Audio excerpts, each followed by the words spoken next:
Айдаһардың ұшудан қорыққаны. Ертеде Люмик есімді кішкентай айдаһар өмір сүріпті. Басқа айдаһарлардан айырмашылығы, ол ешқашан ұшпайтын. Достары оны бұлттардың арасында ойнауға шақыратын, бірақ Люмик үнемі бас тартатын. Ол шөптер жинап, дәрілік қоспалар жасап жүргенін айтатын. Бір күні Люмикке ормандағы ең ақылды құс қария үкі келді. «Неге ұшпайсың, Люмик?» деп сұрады үкі.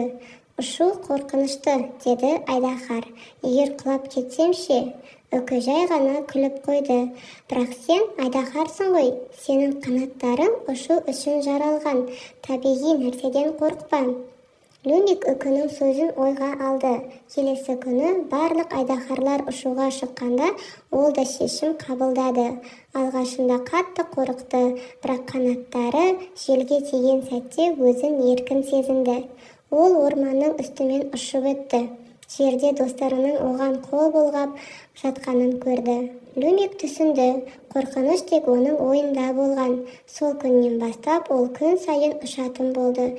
Және басқа айдаһарларға да қорқыныш үлкен әрі әдемі нәрсеге алғашқы қадам екенін айтатын.